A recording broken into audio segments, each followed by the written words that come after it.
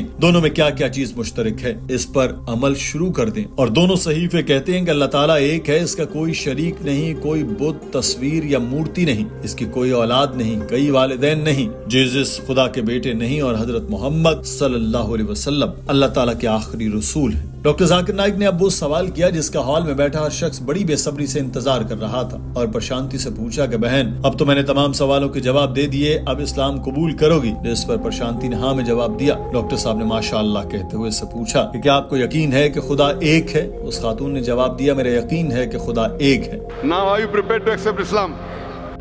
Of course, yes.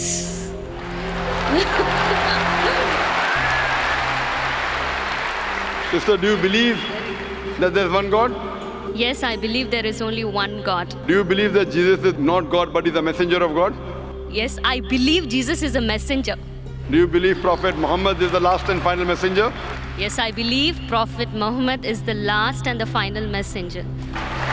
Doctor صاحب نے پوچھا کہ کیا آپ مانتی ہیں کہ جیسس خدا کے بیٹے نہیں بلکہ اس کے پیغمبر تھے؟ اس خاتون نے کہا جی میں مانتی ہوں۔ پوچھا کہ کیا یہ ایمان رکھتی ہیں کہ حضرت محمد صلی اللہ علیہ وسلم اللہ تعالیٰ کے آخری رسول ہیں؟ جس پر پرشانتی نے جواب دیا بالکل میرا ان پر یقین ہے۔ ڈاکٹر ذاکر نائک نے پوچھا کہ بہن کوئی زبردستی تو نہیں کر رہا کہ اسلام قبول کرو؟ اس نے جواب دیا نہیں، ایسا تو بالکل نہیں ہے، میں نے اپنی مرضی سے اسلام قبول کرنے کا فیصلہ کیا ہے اور اس لیے میں نے اتنے سوال کیے تاکہ میں مکمل طور پر مطمئن ہو کر ہی اسلام قبول کروں۔ ڈاکٹر ذاکر نائک نے عذرائے تفنن اس کو کہا کہ کوئی اسلام قبول کرنے کے لیے رشوت تو نہیں دے رہا؟ جس پر پرشانتی ہنس پڑی اور کہنے لگی نہیں، کیسی باتیں کر رہے ہیں، ایسا تو بالکل بھی نہیں ہے۔ ڈاکٹر صاحب نے بتایا کہ بھارت میں جب میں کسی کو اسلام قبول کراتا تھا تو CID والے اس کے پاس پہنچ جاتے تھے اور پوچھتے تھے بتاؤ تم نے اسلام قبول کیسے کیا، کتنے پیسے لیے؟ ڈاکٹر ذاکر نائک نے پرشانتی کو کہا کہ میں عربی میں کلمہ دہراتا ہوں، تم پیچھے پیچھے پڑھنا۔ انہوں نے اس خاتون کو کلمہ پڑھا کر دار اسلام میں داخل کر لیا اور ناظرین ہال اللہ اکبر کے نعروں سے گونج اٹھا۔ آپ بھی یہ دل فریب مناظر دیکھیں۔ اشہدو اشہدو اللہ الہ الہ الا اللہ الا اللہ واشہدو واشہدو ان محمدن عبدہ ورسولہ ورسولہ I bear witness that there is no God but Allah, and I bear witness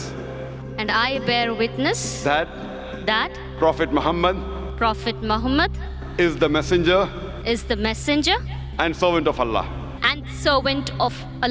ناظرین کلمہ پڑھتے ہی ساتھ کھڑی خواتین نے پرشانتی کو گلے سے لگایا اور مسلمان بننے پر مبارکباد پیش کی۔ ڈاکٹر ذاکر نائک نے پرشانتی کے لیے دعا کی کہ اللہ تعالیٰ آپ کو دنیا میں بہترین انعام دے اور آخرت میں بہترین اجر دے، وہ آپ کو جنت الفردوس میں جگہ دے اور آپ کو اپنے اہل خانہ کے لیے بھی ہدایت کا وسیلہ بنائے۔ ناظرین آج کی ویڈیو کے بارے میں آپ کی رائے کیا ہے؟ کمنٹ سیکشن میں ضرور آگاہ کیجیے۔ خیال رکھیے، اللہ حافظ۔